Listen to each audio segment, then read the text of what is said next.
कचरा बीनने के लिए आया था। तब उसकी नज़र अचानक से इस पायल चौधरी की कटी हुई लाश पे गई और घबरा के इसने कंट्रोल रूम फ़ोन करके बता दिया। लाश तो पायल चौधरी की ही है। बड़ी बेरहमी से कत्ल किया गया। चेक करो जरा, सेक्सुअल असॉल्ट तो नहीं। सर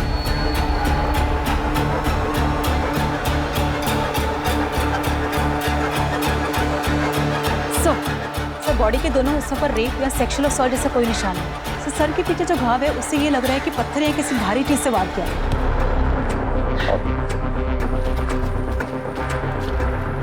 पहले भी कई बार हमें डेड बॉडीज टुकड़ों में मिली, लेकिन इस बार पता नहीं क्यों अजीब लग रहा है। बॉडी को पोस्टमार्टम के लिए भेजा।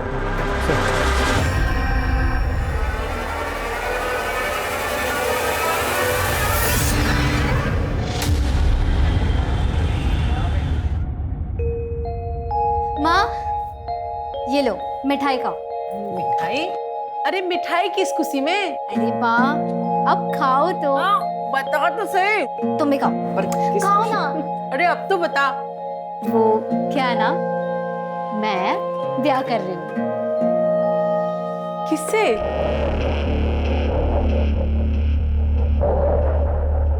राजन शर्मा नाम है उसका। आप नहीं मिली हो माँ उससे? कुछ महीनों पहले मैं डांस इवेंट में मिली थी उससे। भी बुरा ना माने तो एक बात कहूँ, भले घर का लड़का थारे जैसी नाचने गाने वाली के साथ ब्याह क्यों करेगा? और यूँ बता, तू ब्याह करके जो घर छोड़ के चली जाएगी, हाँ? तो यूँ घर कौन संभालेगा? आप लोग ना जानते हो उसे। पायल का सारा काम मैं संभालती हूँ। मैं मिल चुकी हूँ उससे, अच्छा आदमी है। और नाचने वाली की गाली किसे दे रहे हो? थारी अय्याशी चलती रहे इसलिए पायल को गैर मर्दों के सामने नाचने पड़े हैं। थोड़ी शर्म करो, शर्म। जो काम चोरी छोड़ो और कोई काम करो। छोरी, होश की दवा कर, बड़ी थानेदार नहीं हो रही है। और यो बताओ, तुम दोनों जो ब्याह का फैसला कर लिया तुमने, छोरे के घर वाले से बात की, ब्याह की, राजी हैं वो लोग? वो क्या ना, परिवार के नाम पे सिर्फ माँ है उसकी, लेकिन वो मना रहा है माँ को। पुराने ख्यालों की है तो थोड़ी दिक्कत हो रही है। थोड़ी दिक्कत ना है यो घनी दिक्कत वाली बात है। कभी ना मानेगी उसकी माँ कुछ भी।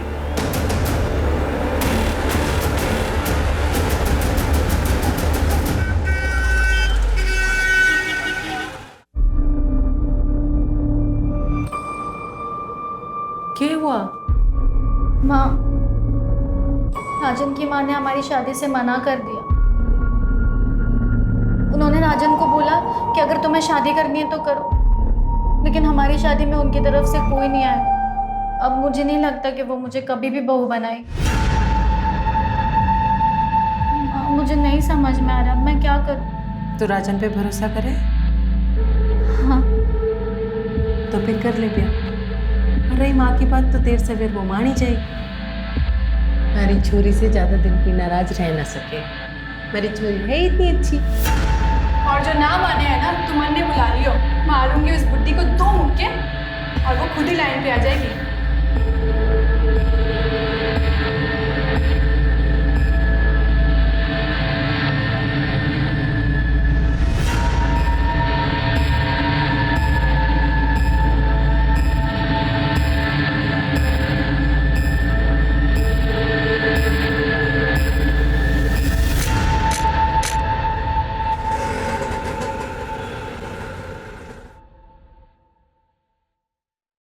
अरे आना, ले आया नचनिया को। खानदान की पूरी इज्जत मिट्टी में मिला दी तूने। आज अगर तेरे बापू होते ना तो पहले इससे गोली मारते, फिर तुझे भी मार देते। अंदर तो आंदे, दरवाजे पे ही शुरू हो गई। हाँ, यहाँ तक तो आई है, अंदर भी आई जाएगी वो। और आता जाता हमारी खिल्ली उड़ाएगा। देख छोरा, बाजार की हर एक चीज ना घर नहीं लाई जाती। हे राम जी, इस बुढ़ापे में काका दिखना पड़ेगा पता नहीं है।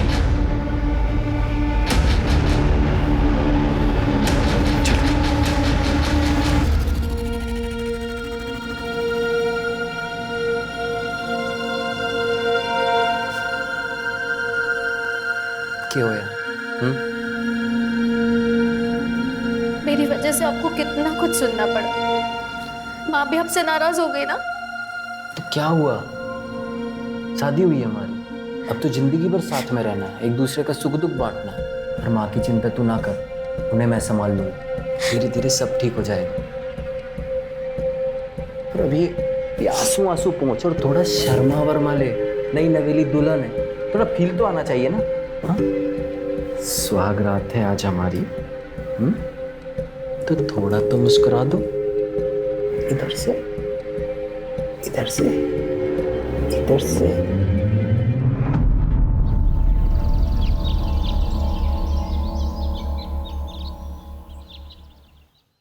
ये लीजिए आपका वॉलेट। पायल, आज मंदिर में कीर्तन है, मोहल्ले की सारी औरतें आएंगी, माँ भी जाएंगी, तुम भी चले जाना, माँ को अच्छा लगेगा। लेकिन राजन, मैं कैसे जा सकती हूँ? मेरा तो शाम को इवेंट है, मैं इवेंट नहीं कैंसिल कर सकती। इवेंट में जाना माँ को खुश रखने से ज़्यादा जरूरी है क्या? ये कैसी बात कर रहे हो तुम? तुम्हें तो शुरू से पता है ना कि मैं डांसर हूँ। तुम खुद मेरे डांस के फैन थे। सोचो, अगर तुम्हारा डांस का प्रोग्राम होता और मैं कैंसिल करती तो तुम्हें कैसा लगता? पता था तुम डांसर, तब की बात और थी, तब हमारी शादी ना हुई थी। शादी और मेरे काम का क्या लेना देना है? मेरा काम है राजन। ठीक है, जो करना है कर। लेकिन मेरी बात तो सुनो।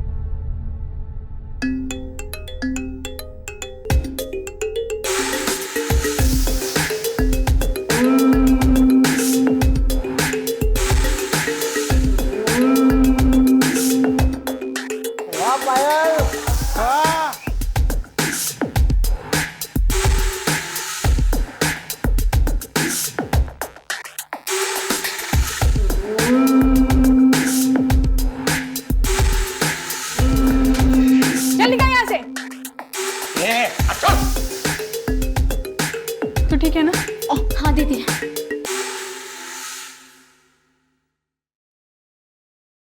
माँ जी,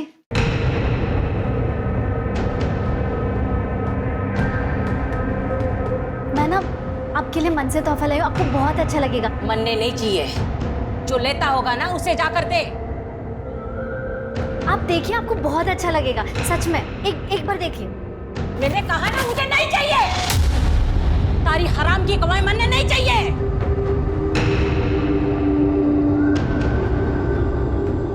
मैं क्या बोल रही हूँ, आप बात कीजिए ना माँ जी से, प्लीज। सही कह रही है, तू हमें कोई गिफ्ट देना ही चाहती है तो ये डांस वांस छोड़ के अपना घर संभाल। ये क्या बोल रहे हैं आप? मैं घर तो संभाल ही रही हूँ ना। और रही बात काम की, तो मैंने आपको पहले ही बोल दिया था कि मैं शादी के बाद नहीं छोड़ सकती हूँ काम। काम के नाम का तो बाड़ा है। बात ये है कि थारे को ये घटिया आदमियों को अपने पीछे ला टपकाता देख के मैं मजा आ रहा है। उनकी गंदी असली बातें सुनना पसंद है थारे को। खुशी होती है तारे को, कितने सारे लोग थारे पीछे पागल हो रखे हैं, समझ नहीं आता क्या?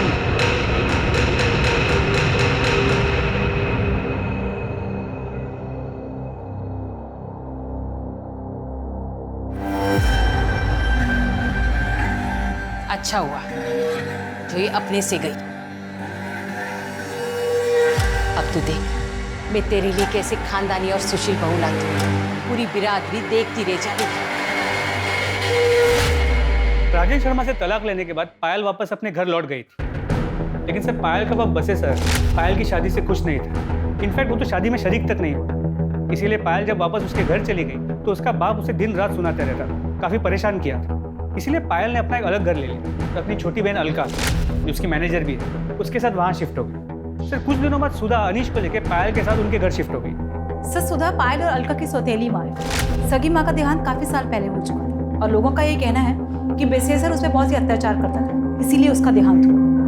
और उनका भाई अनीश? सर अनीश अलका और पायल का सौतेला भाई है और सुधा और बेसेसर का बेटा। पर अनीश का अपनी बहनों से बहुत अच्छा रिश्ता है। विशाल, पायल की फैमिली को इन्फॉर्म किया? हम उन्हें लोकेट करने की कोशिश कर रहे हैं। सर, पायल चौधरी की पीएम रिपोर्ट। सर कल बॉडी के जो 2 हिस्से हमें मिले थे वो 2 अलग अलग लोगों के हैं।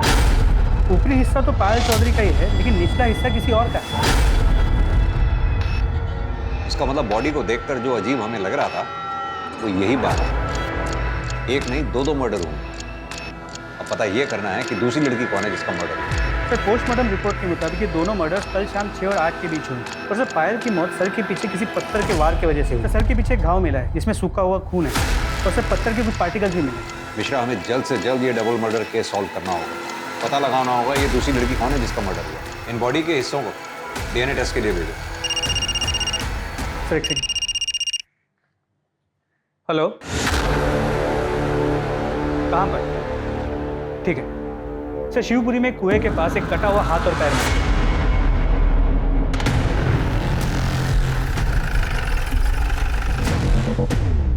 हाथ पैर देख के तो यही लग रहा है ये किसी औरत के हैं। इन्हें पोस्टमार्टम के लिए भिजवाओ। आसपास अच्छी तरह से सर्च करो, शायद फेंकने वाले का कुछ बात हो।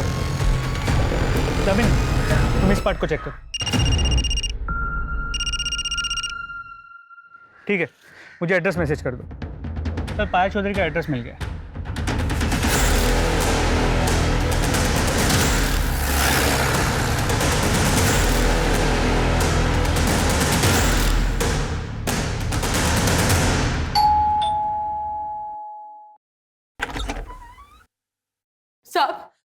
साहब हमारी अलका का कुछ पता चला? बताया कहाँ थी वो 2 दिन से? क्या अलका लापता है? हाँ साहब, 7 तारीख की दोपहर को गाड़ी लेके निकली थी, बता के भी ना गई कहाँ जा रही है। और उसके पीछे मैं मंदिर चली गई, 2 घंटे बाद आई तो अपनी ट्यूशन से आ गया था, पर अलका ना आई थी। तो हमने घड़ी देर तक उसकी राह देखी, उसको फोन भी किया पर उसका फोन स्विच ऑफ आ रहा था। जब सवेरे तक ना आई तो घबराहट के मारे जनकपुरी थाने में जाके उसकी गुमशुदगी की रिपोर्ट लिखवाई। सब हम तो कल रात में गए थे ये पता करने के वो उसका कुछ पता चला, पर उसकी कोई खबर ना थी। साहब, अलका ठीक तो है ना? आप कौन? भाई से बच्चों का मामा। देखिए, हमें एक औरत की लाश मिली, एक्चुअली बहुत की नहीं, ये ना हो सके। वो अलका नहीं है माँ। दीदी ना हो सके।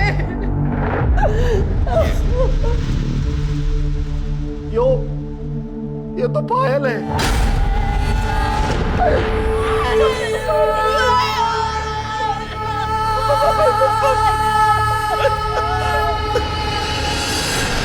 पायल की लाश यहाँ सहारनपुर में मिली। साहब ऐसा कैसे हो सकता है? वो तो मुजफ्फरनगर गई है, 7 तारीख को उसका प्रोग्राम था वहाँ।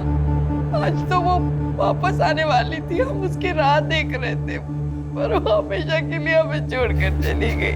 देखिए, मैं जानता हूँ कि हालात काफी नाजुक हैं, लेकिन फिर भी बस इतना जानना चाहता हूँ कि पायल का क्या कभी किसी से कोई झगड़ा हुआ था या कोई दुश्मनी थी? सब दुश्मनी क्या होगी ऐसी नहीं सोने की, पर आजकल शाम के साथ घने झगड़े होते थे उसके। शाम कौन? श्याम तिवारी, पायल का पति। उन्होंने मंदिर में ब्याह किया था। श्याम ने पायल से पैसों के लिए ब्याह किया था। पायल को बेवकूफ बनाकर उससे पैसे लेकर कैश में एक दुकान खरीदी थी। पायल उससे इतना प्यार करती थी, पर बाद में पता चला कि श्याम पहले से ही शादीशुदा है।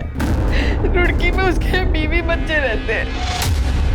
बाद में उसने रजिस्ट्रार ऑफिस में जाकर पता किया तो पता चला कि उसने दुकान तो खरीदी थी, पर अपने नाम पे। इस बात पे उन दोनों में घना झगड़ा हुआ। अलका को भी ये बात पता है। उसने भी तिवारी को खूब खरी खोटी सुनाई थी। पायल को मालूम था कि अलका गायब है? नहीं साहब, उसने फोन किया था पर उसका फोन बंद आ रहा था, और अलका की टेंशन में फिर हम उसे फोन करना ही भूल गए। आपके पति आपकी बच्चियों से बहुत नफरत करते हैं, क्या आपको लगता है कि वो ये काम? साहब, वो वैसे ही बड़ा गिरा हुआ इंसान है, कुछ कह नहीं सकती कि वो इतना भी गिर सकता है। अनीश, तुम कुछ कहना चाहोगे जिससे हमारी मदद हो सके? मैं तो बस इतना ही कहना चाहूंगा कि पायल और अलका दी सिर्फ मेरी बहन ही नहीं, भाई बाप सब थी। ठीक है, अभी हम चलते हैं। अलका के बारे में जैसी कोई खबर मिलेगी आप लोगों को इन्फॉर्म कर। मिश्रा, कि जनकपुरी पुलिस स्टेशन से अलका के केस की फाइल मंगवाओ। अब ये केस हम ही देखेंगे। पता करो 7 मार्च को पायल सहारनपुर में क्या कर रही थी, वो मुजफ्फरनगर गई भी थी या नहीं। अलका की गाड़ी ढूंढवाओ, अलका और पायल दोनों के कॉल रिकॉर्ड्स और मोबाइल लोकेशन डिटेल्स निकलवाओ। और हाँ, श्याम तिवारी, इसको थाने बुलाओ पूछताछ के लिए। क्या मेरी पायल का मर्डर हो गया है? तो नहीं सर, ऐसा नहीं हो सकता सर। ओवर एक्टिंग कम कर। सर मैं एक्टिंग नहीं कर रहा हूँ, मैं सच कह रहा हूँ। मैं पायल से बहुत प्यार करता था। अपनी पहली बीवी और बच्चों से भी ज्यादा है। सर मैं मानता हूँ कि मैं शादीशुदा हूँ, लेकिन भगवान जानता है कि ये रिश्ता कब का टूट चुका था, और अब तो मैं उसे कानूनी तरीके से भी खत्म करने वाला था। क्योंकि पायल के पास ज्यादा पैसा था, उसकी दुकान हड़प के भी तुझे चैन नहीं मिला। सर ये झूठ है, मैंने उसके लिए अपने पैसों से दुकान खरीदी थी। सर मैं कब से अपनी एक इवेंट कंपनी का ऑफिस खोलने के लिए पैसे जोड़ रहा था। अच्छा, तो तूने पायल की ब्लैक मनी से दुकान नहीं खरीदी? सर मैं उसके पैसे से क्यों दुकान खरीदूंगा? ठीक है, तो अभी तो जा सकता है, लेकिन सहारनपुर छोड़कर कहीं मत जाइए। अपनी बीवी के पास रुड़की भी नहीं। जी सर।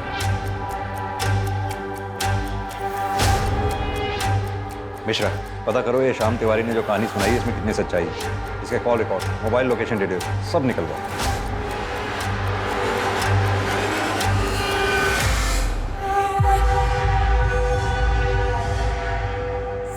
सर अलका का फोन स्विच ऑन हुआ था। इससे पहले कि लोकेशन पता कर पाते, फोन फिर से स्विच ऑफ है। दामिनी, अलका के फोन पे नजर रखो। सर जैसे भी हो सकता है वो मुसीबत में हो, तो शायद हम उसे बचा पाएं। सर मुझे नहीं लगता हम अलका को बचा पाएंगे। क्यों? सर बॉडी के जो 2 हिस्से मिले थे, ये उनकी डीएनए रिपोर्ट। इसका मतलब तो निचले पार्ट का डीएनए 50% पायल की बॉडी से मैच करता है। तो यानी वो बॉडी अलका की है। सर रिपोर्ट से तो यही लगा। मिश्रा, एक काम करो, कुएं के पास से जो हमें हाथ पैर के टुकड़े मिले उनका डीएनए से मैच करके देखो। सर हेलो, कहाँ? ठीक है सर, रेलवे ट्रैक के पास एक औरत का सर कटा हुआ है, वो उसकी पिक्चर अभी भेजी आ गई सर। ये तो अलका चौधरी है। मिश्रा, इस सर का डीएनए जंगल से मिले बॉडी के टुकड़ों से मैच करके देखो। जिसने भी ये काम किया बहुत ही शातिर खिलाड़ी है, बड़ी बेरहमी से मारा है।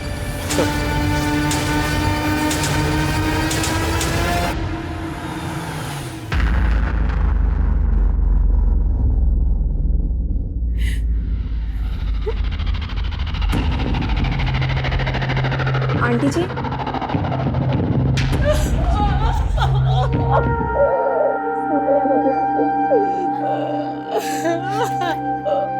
आंटी जी, मुझे तो अभी भी यकीन नहीं हो रहा है कि पायल दीदी और अलका दीदी के साथ इतना सब कुछ हो गया। कितनी बुरी मौत मारा उन दोनों को। आंटी जी अपनी संभाल सकते हैं, सही हो जाए।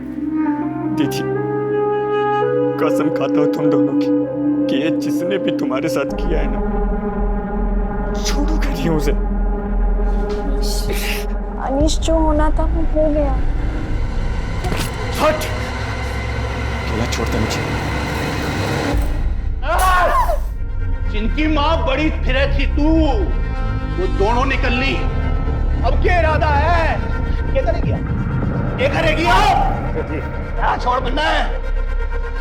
बड़ी बड़ी माँ बने घूमे थी दोनों की, भगवान ने सजा दे दी थारी दोनों छोरियों को।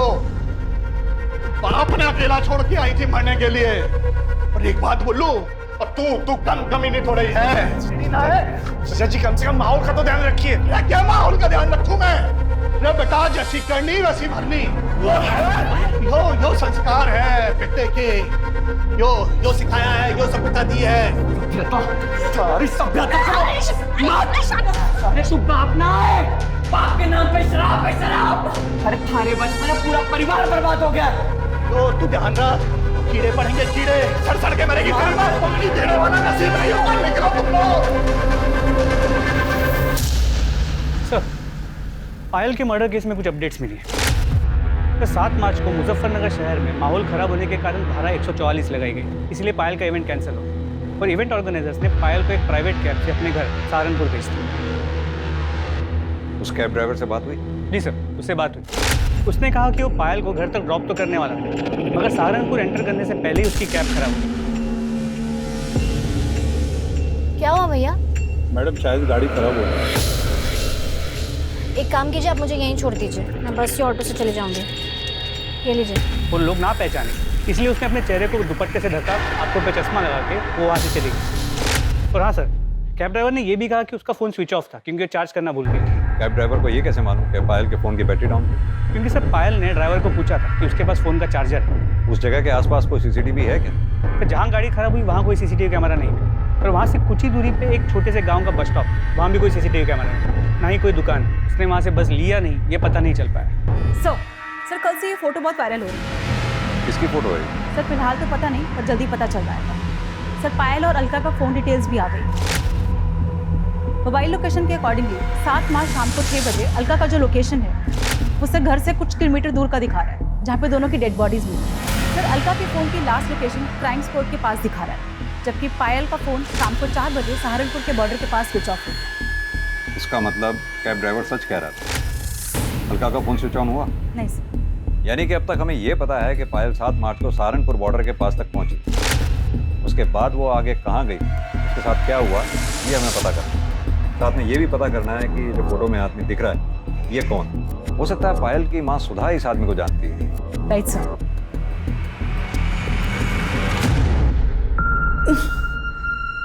ये तो रतन सेठ है, मैं तो इसे घना भला आदमी समझती हूँ। पायल ने घना काम किया है इनके लिए, पर उसने कभी बताया ना कि ये इतना घिनौना काम भी कर सके।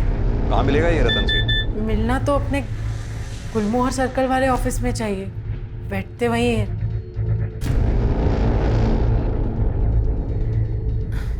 गर्लफ्रेंड से बात करें। गर्लफ्रेंड भी है तुम्हारी? जी। जूही। बचपन से ही घना प्यार करें एक दूसरे को। सेठ घनश्याम ठाकुर जी ने कहा है कि जैसे ही सही समय आएगा दोनों का ब्याह कर देंगे। ठीक है।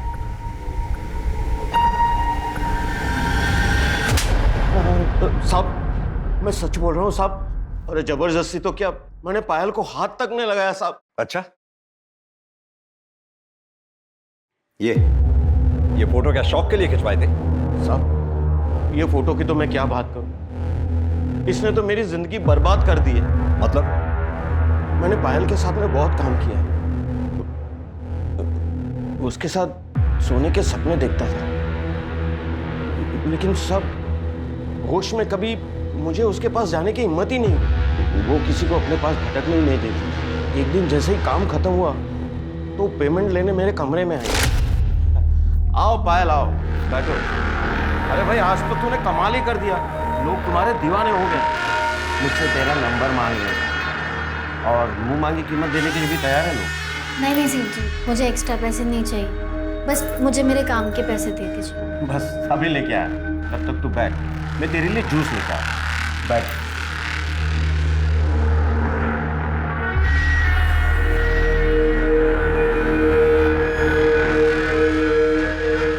ये लो जूस पियो, अकाउंटेंट तुम्हारे पैसे लेकर आते ही।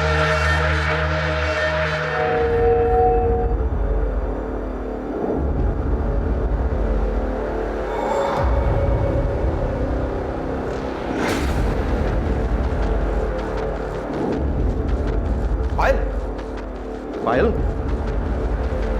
पायल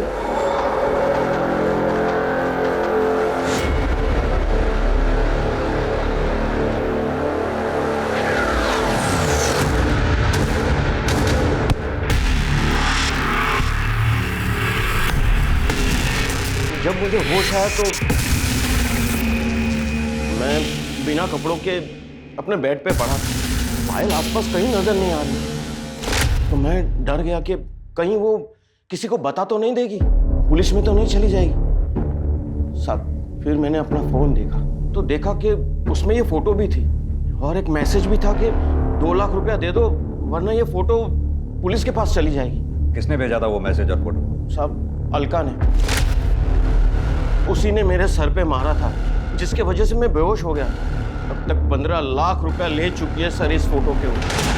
और पैसे ना देने पड़े इसलिए अलका को मार दिया। पायल के साथ सोने का ख्वाब पूरा नहीं हुआ, पायल को मार दिया। यही सच्चाई है ना? नहीं सर, मैंने ऐसा कुछ नहीं किया। मैं किसी को क्या मारूंगा, मैं तो एक शरीफ आदमी हूँ। मिश्रा, इसे तब तक रखो जब तक ये केस सॉल्व ना हो जाए। इसके call records, mobile location details सब निकलवाओ। अच्छी तरह से तोड़ाई करो इसकी। नहीं सर, अरे सर सर, अलका की कार सहारनपुर के बाहर हरियाणा बॉर्डर के पास मिली, जहां उसे स्क्रैप करने के लिए छुपाया गया था। मतलब जिसका भी एक काम है, काफी शातिर है, नहीं चाहता था कि गाड़ी हमें मिले, गाड़ी फॉरेंसिक के लिए भेजी। जी सर। रतन सेठ के स्टेटमेंट को क्रॉस वेरीफाई किया? जी सर। जैसे उसने बयान दिया था 6 से 8 मार्च के बीच वो दिल्ली में कॉन्फ्रेंस के लिए गया हुआ था। उस दौरान उसकी मोबाइल की लोकेशन भी दिल्ली की है, और कॉन्फ्रेंस में आए कुछ लोगों को मैंने ट्रैक किया, उनसे बात की, उन्होंने कंफर्म किया कि उस दौरान रतन कॉन्फ्रेंस में ही था। हो सकता है उसने ये काम सुपारी देकर करवाया हो। सर पॉसिबल तो है, लेकिन उसके कॉल रिकॉर्ड से ऐसी कोई बात सामने नहीं आई। सर शाम की बैंक डिटेल्स आ गई। सर उससे तो ये पता चला है कि दुकान खरीदने से पहले उसने बैंक से काफ़ी भारी रकम उधार ली थी सर इससे तो ये लग रहा है कि वो सच बोल रहा है। सर इसके अलावा और कोई इन्फॉर्मेशन नहीं मिली। मिश्रा, पायल के बाप बसी सर, इसके बारे में पता किया? मर्डर के वक्त वो कहाँ था? जी सर, 7 मार्च को शाम से ही वो एक देसी ठेके में बैठे उधार की दारू पी रहा था। वहाँ काम करने वाले कुछ लोगों से मैंने बात की, वो वही था। और हाँ सर, पायल के पहले पति राजन के बारे में पता किया। राजन का और उसकी माँ का पायल और अलका से मार्केट में झगड़ा हुआ, जिस दौरान अलका ने राजन की माँ का सर फोड़ दिया, और राजन ने उन्हें धमकी दी थी कि वो उन्हें देख लेगा। और राजन की मोबाइल की लोकेशन उस शाम उसी एरिया की है जहाँ हमें दोनों बॉडीज मिली थी। हो सकता है इस कांड को अंजाम राजन ने ही दिया हो। सर जी, मैंने किसी को नहीं मारा, उल्टा पायल और अलका झगड़े को इस लेवल तक ले गई थी, वरना मैं तो उनके मुंह तक ना लगता। क्या हुआ? कितना टाइम लगेगा दीदी? अरे 2 मिनट रुको, पता नहीं क्या हो गया। पाउडर लिपस्टिक को घर चली नचनिया, पता नहीं आज किसका घर बर्बाद है। क्या बोली तू? हाँ, हमारी बहन का घर तोड़ दिया? कुछ तो शर्म कर बुढ़िया, भगवान को क्या मुंह दिखाएगी? देखो भगवान की बातें कौन कर रहा है। पूजा पाठ का नौटंकी करती है और कमीन पंती नहीं छोड़ती है। तुझे तो अलका, बकवास कर रही है, औकात में रह वरना क्या? टूट जाए हमारी घर और गृहस्थी, अब मुझे कोई डर नहीं है। और क्यों सुनो मैं तुम्हारी और तुम्हारी माँ की बकवास? हमारी घर गृहस्थी हमारी माँ की वजह से ना टूटी है। थारे को ये घर गृहस्थी से ज्यादा अपना नाच गाना पसंद था। अच्छा, तो ये बात नहीं थी तेरे लिए? तुझे पता नहीं था कि ये क्या काम करती है? तब मारे छोरे ने ये सोचा था कि ये कीचड़ मारे घर में आकर पवित्र हो जाएगी। इसे एक आदमी से थोड़ी ना पेट भरता है। अच्छा नहीं किया तूने, छोड़ूंगा नहीं तेरे को, जान से मार दूंगा दोनों को। जा। के बाद मैं सीधा अपनी माँ को लेकर डॉक्टर के पास गया। 3 टांके आए थे माँ को। और तभी तूने तय कर लिया पायल और अलका को मारने का? देखिए सर जी, मैं मानता हूँ कि मैं उस एरिया में था, पर मैं वहाँ अपने फैमिली डॉक्टर से अपनी माँ की दवाइयाँ लेने गया था। आप चाहो तो पता कर लो। वो तो हम पता कर ही लेंगे। अभी तो तू जा सकता है, लेकिन सहारनपुर छोड़कर कहीं मत जाइए। सर फोरेंसिक टीम ने बताया कि गाड़ी में कोई फिंगरप्रिंट्स नहीं मिले, और जो भी खून के ट्रेसेस मिले वो दोनों बहन अलका और पायल के ही। यानी कि पायल और अलका का मर्डर हो सकता है कि गाड़ी में ही हुआ हो सकता है फिंगरप्रिंट्स जानबूझ के मिटाए गए। किसका काम हो सकता है?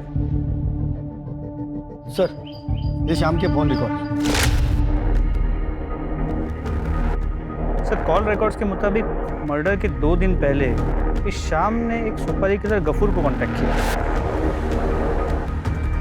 पर सर ये लोकेशन डिटेल्स के मुताबिक जिस दिन दोनों बहनों का मर्डर हुआ, शाम का फोन रुड़की से सहारनपुर के बाहर आके रुका, और फिर वहाँ से पायल की घर की तरफ मूव हुआ, और फिर पायल के घर से वापस रुड़की की तरफ गया, मगर अलग रास्ते से। मिश्रा, ये पायल की गाड़ी भी तो सहारनपुर बॉर्डर के आसपास ही खराब हुई थी। जी सर। सर बता रहा सर प्लान तो ये था कि जब 9 मार्च को पायल मुजफ्फरनगर से सहारनपुर आएगी ना, तभी उसका काम तमाम कर दूंगा और उसी दिन अलका को भी मार दूंगा। लेकिन सर अचानक से पता चला कि पायल का इवेंट ही कैंसिल हो गया। मैंने बहुत देर तक हाईवे पर उसका इंतजार किया, फिर देखा कि अचानक से उसकी गाड़ी खराब हो गई और वो पैदल जाने लगी। वहां बस स्टॉप पर और लोग भी थे, इसलिए मैंने गफूर को वेट करने को कहा। फिर अचानक पायल का दुपट्टा सरक गया और लोगों ने उसे पहचान लिया, और लोग भी वहां पर आ गए।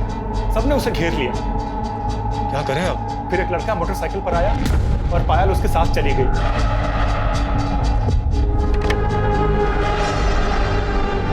वो लड़का कौन था जिसके साथ वो बाइक पे गई थी? सर वो हेलमेट पहन रखा था, उसकी शक्ल नहीं देख पाया मैं। बाइक का नंबर, बाइक का मॉडल, कलर कुछ तो नोटिस किया होगा?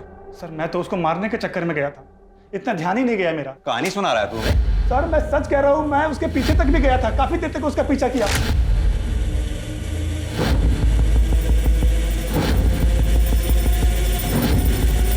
गफूर छोड़ इसको, बाद में देखते। निकल नहीं क्या?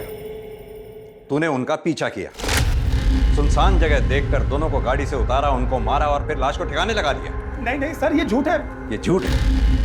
चल अब ये बता, दुकान किसके पैसे की खरीदी थी? बोल। हाँ सर, ये सच है कि वो दुकान पायल के पैसे से थी। सर मैं क्या करता, फ्री की दुकान थी, 15,000 किराया आ रहा था, तो मैंने सोचा कि पायल का ही काम तमाम कर देता हूँ, लेकिन सर हम ऐसा कर नहीं पाए। मिश्रा, पता करो ये शाम की बात में कितनी सच्चाई है।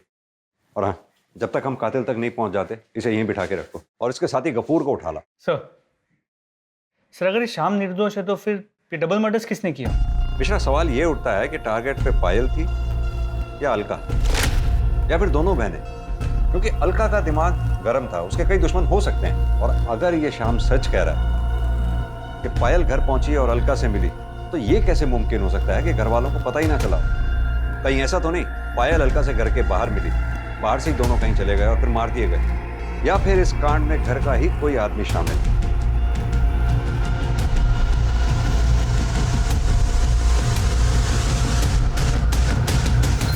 तो श्याम तिवारी सही कह रहा था, अलका के एक नहीं कई दुश्मन।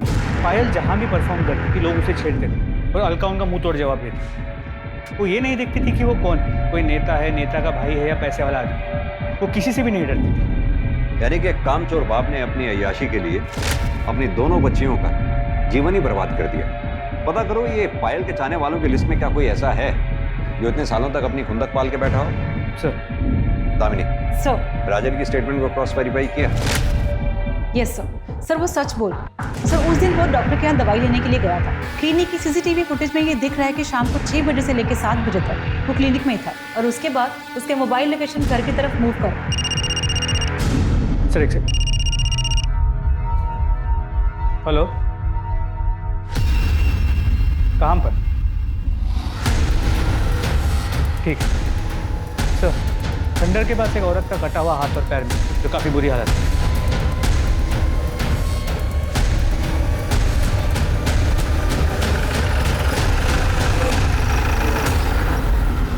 पायल की बॉडी का ऊपरी हिस्सा और अलका की बॉडी का निचला हिस्सा हमें यहाँ मिला। इसका मतलब दोनों बहनों को यहाँ गाड़ी से उतारा गया और मारा गया। जाहिर सी बात है ये स्पॉट उनके घर के रास्ते में ही पड़ता है। अब या तो कातिल उनका पहले से पीछा कर रहा था, जिसने यहाँ पहुंचकर गाड़ी को रुकवाया, दोनों बहनों को उतारा और कत्ल किया, या फिर वो कातिल बीच रास्ते में उन्हें मिला, जिसे उन दोनों बहनों ने अपनी गाड़ी में बिठाया। अब अगर गाड़ी में बिठाया है तो या तो कातिल उनका जानने वाला होगा, दोस्त होगा, या फिर परिवार का कोई सदस्य होगा, जिसने यहाँ पहुंचकर उन दोनों को गाड़ी से उतारा और कत्ल किया।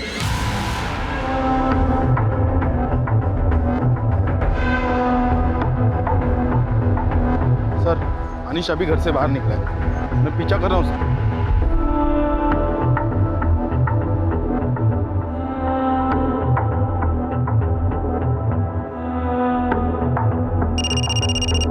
हाँ पांडे, वो जवाहर नगर के दूसरी नंबर गली के आखिरी मकान में घुसा है सर उस तरफ।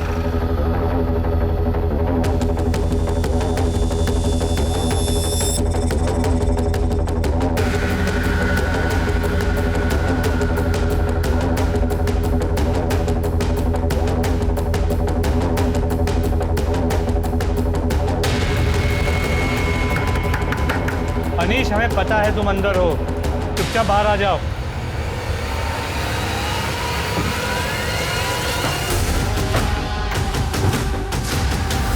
अंदर चेक करो।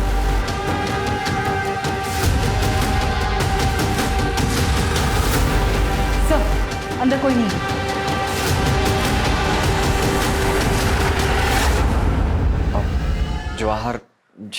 जवाहर नगर में गया था, पर हुआ क्या?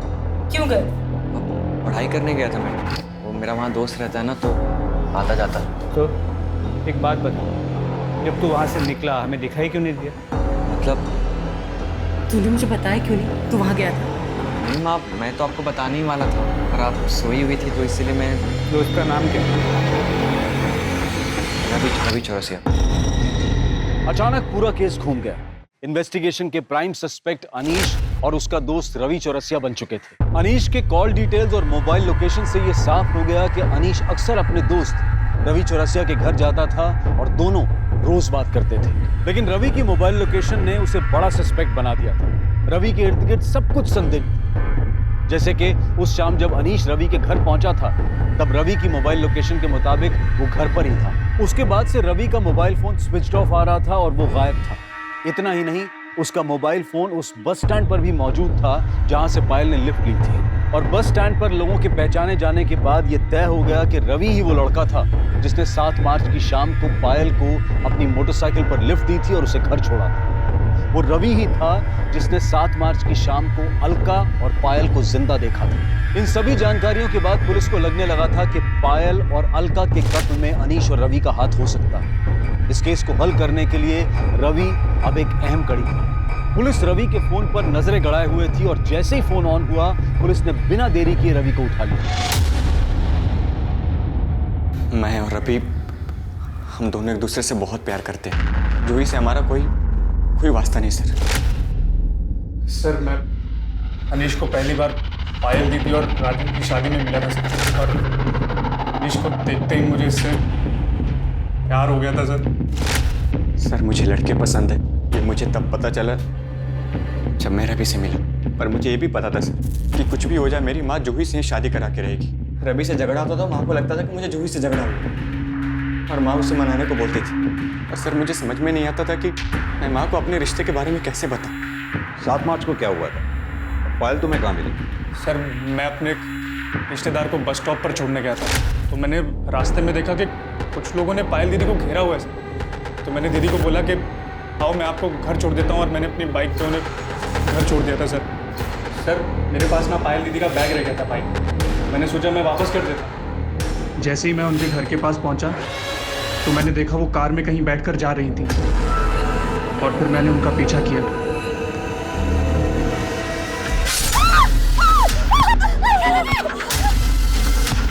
ये देखकर मैं बहुत डर गया था सर।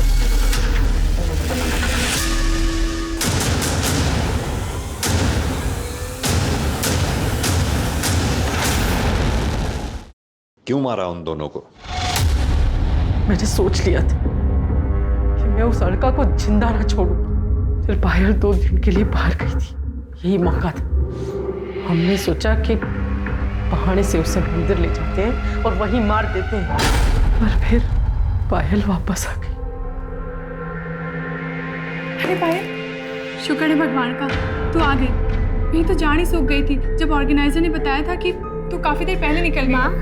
अरे पायल, तू तो 9 तारीख को आने वाली थी, फिर?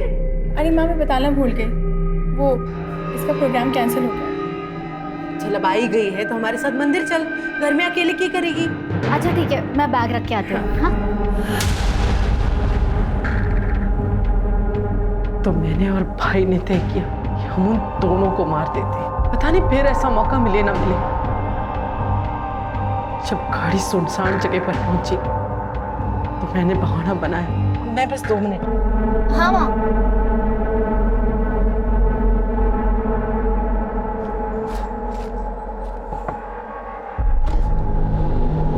अरे मामा जी आप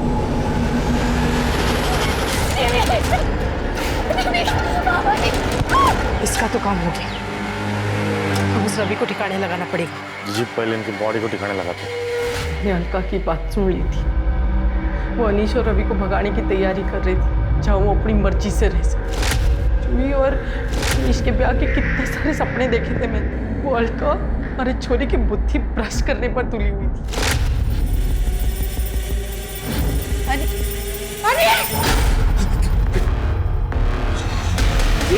यो क्या कर रहा है? हाँ? इतनी सुथरी गर्लफ्रेंड है थारी, फिर यो? माँ हमारी गर्लफ्रेंड ना है। पार्टी तू तो रेडी थे सुनने सुनाने की बातें। निकल निकल। माँ इतना हल्ला क्यों मचा रही है? गलत क्या है इसमें? अनीश अगर इसमें खुश है तो इसे खुश रहने दे। तू इसकी तरफदारी कर रही है? अच्छा अब समझी। थारे को ये सब पहले से मालूम था।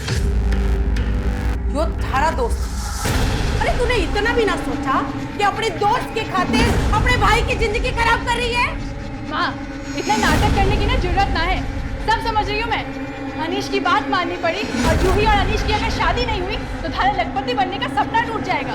मारे जीते जी ये ना हो सके है कि मारा चोरा किसी चोरी से ब्याह करे। माँ, हम उनकी लाशों को घसीटकर जंगल में ले गए। भाई ने उनके शरीर के टुकड़े टुकड़े कर दिए। पायल का फोन कहाँ है? वो मैंने लाश के टुकड़ों के साथ जंगल में फेंक दिया। अलका वही फोन ढूंढा पर नहीं मिला। फिर बहुत अंधेरा हो रहा था तो ढूंढना छोड़ दिया और निकल गया वहां से। मारना तो हम सिर्फ अलका को चाहते थे। पायल तो सीधी थी, उसे तो हम बाद में भी देख ली, लेकिन कहते हैं ना, जिसकी मौत जहां लिखी होती वो वहां अपने आप पहुंच जाता है। ऐसा कहा जाता है कि जब कोई किसी के साथ अच्छा करता है तो उसका फल भी अच्छा ही मिलता है, लेकिन इस केस में उल्टा हुआ। जिस अलका और पायल ने अपनी सौतेली माँ और सौतेले बेटे अनीश को ऐशो आराम और इज्जत की जिंदगी मुहैया करवाई, उसी सौतेली माँ ने अपने बेटे की भलाई सोचकर बेटियों की जान ले ली। ये केस एक सबक है कि अपराध और आपराधिक मानसिकता किसी के अंदर भी विकसित हो सकती है और अपराध घर या बाहर कहीं भी पनप सकता है। अब मैं अनूप सोनी आपसे विदा लेता हूं, फिर मुलाकात होगी क्राइम पेट्रोल सतर्क में एक और नए केस के साथ। तब तक अपना और अपने परिवार का ख्याल रखें, सतर्क रहें, सुरक्षित रहें और देखते रहें क्राइम पेट्रोल सतर्क। जय हिंद।